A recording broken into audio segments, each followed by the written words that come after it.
শুভ সকাল বন্ধুরা। সকাল সকাল আজকের আবহাওয়াটা খুবই সুন্দর। আজকে রোদ উঠছে, আজকে গতকালকের মতো বৃষ্টি হয় নাই। আর এই যে মোটর ছাড়া হয়েছে, এখান থেকে হচ্ছে ক্ষেতের মধ্যে সেচ দেওয়ার জন্য পানি দেওয়া হইতেছে। সবগুলা ক্ষেতে এখন পানি দিয়ে রাখতে হবে।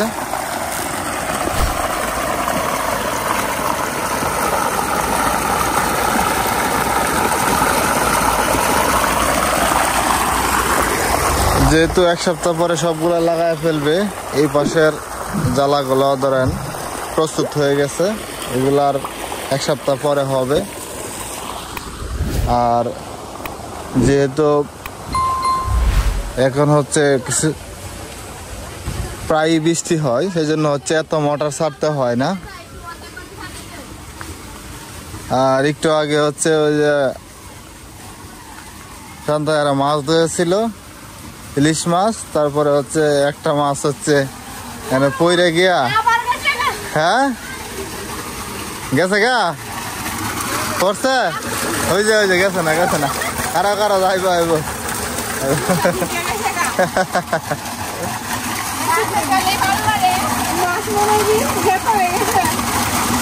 পালমার না হাত থেকে ছুটতে থাকা যায়।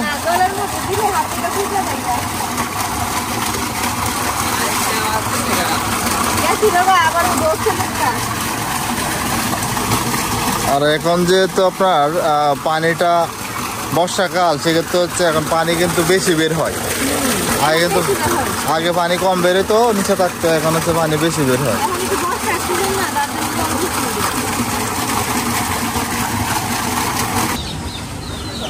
আর এদিকে কয়েকদিনে প্রচন্ড বৃষ্টির কারণে তুলসী গাছগুলো দেখেন এদিকে পোকে ধরে ফেলছে, পাতাগুলো নষ্ট হয়ে যাচ্ছে।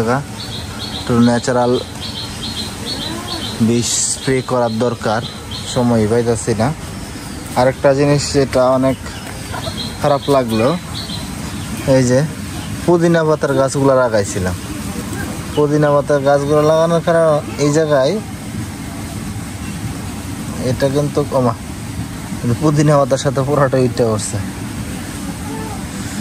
কারণ হয়েছে কি, এই দেখেন একে যা গত্র হয়ে গেছে। ওই এখানে কলা পাতার থেকে সরাসরি এখানে পানি পড়ে এই জায়গাটা গত্র হয়ে গেছে। এখানে যে পুদিনা পাতাগুলো ছিল, গাছগুলো লাগাইছিলাম, একটাও নয়, মারা গেছে, সব পানি ধুয়ে নিয়ে গেছে। আর এইদিকে একটা চাটনি পাতার গাছ আছে, লাগাইছিলাম। আর এই মরিচ গাছটা হচ্ছে আপনার ওখান থেকে নিয়ে এসে এখানে লাগাইছি, কারণ ওখানে হইতাছে না। আর বৃষ্টি, এত যে বৃষ্টির কারণে মরিচ গাছগুলো মারা যায় আছে। এর এইদিকে দেখেন এই যে লাল হয়ে গেছে, দেখেন এই লাল হয়ে গেছে, এটা লাল হয়ে গেছে, এটা আবার বেশি লাল হয়ে গেছে। এই যে এইগুলা মানে নাই বললেই চলে।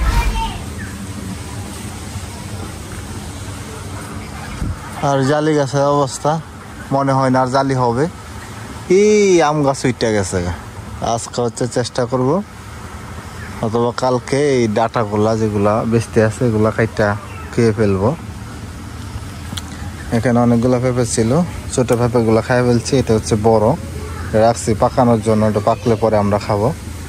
আর এদিকে কয়েকটা আছে, জালি মনে হয় না ধরবে।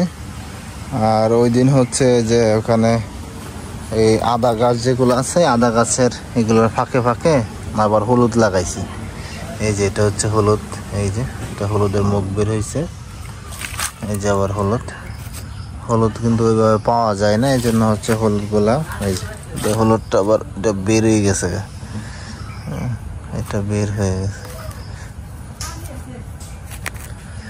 এই হলুদগুলা কাঁচা খাওয়ার জন্য হচ্ছে লাগানো হয়েছে। আদাগুলা কিন্তু পরে লাগানো হয়েছে, এটা মোটামুটি ভালোই, আরো 15 দিন পরে হবে। আর এদিকে হচ্ছে এগুলো হচ্ছে তালের আটি, এগুলো আরেকটু পানি যখন ঝরবে পরে মাটির নিচে রেখে দেব, পরে 1-1.5 মাস পরে এটার ভিতর থেকে বিচিটা বের হবে, খাইতে ভালো লাগবে। এখানে কয়েকটা পুদিনা লাগাইছিলাম, কিন্তু বৃষ্টির কারণে পুদিনা নাই, একেবারে শেষ, পুদিনার কাম শেষ। পুদিনা মারা গেছে। এই যে এখানে আদাগুলো দেখেন কত সুন্দর হয়েছে, গাছগুলো কত লম্বা হয়েছে, কত সুন্দর। সাপ ফালন ফালন সাপ আমরা হালি লেখের লাসের মধ্যে সাপ দেখছে আছে। কি সাপ? দুরা সাপ নাকি? হ্যাঁ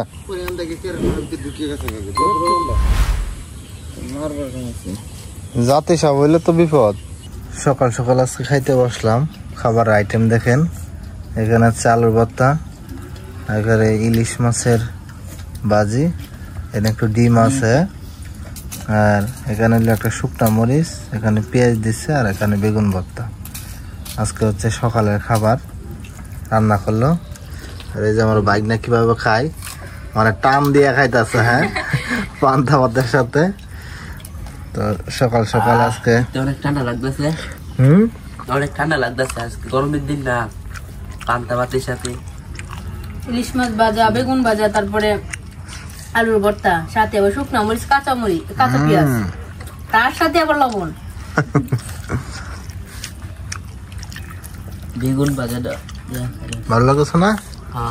তুমি খাবারের স্বাদটা তো বুঝতে পারতেছো না, সবগুলো একসাথে মাখবা। তুমি সবগুলো একসাথে মাইখা দাও। আলু ভর্তা দিতে পারি একটু,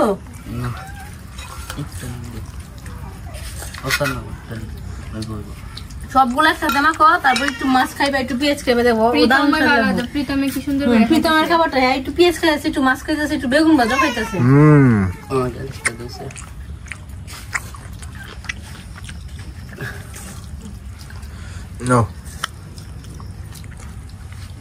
ভাইজান কি অবস্থা? চলছে নি? চলে সেই না প্রীতম কিনা বাইরে স্যার একটু আগে না কি কইছিলা? আমার লবণ দেই, লবণ লাগবো। সুন্দর সুন্দর গান বেরিয়েছে, শুনছো? হ্যাঁ মাছ বাস্তাছি পরে বলতে যাবে যে বদ্দি মাছের দেখে তো সুন্দর গান বেরিয়েছে।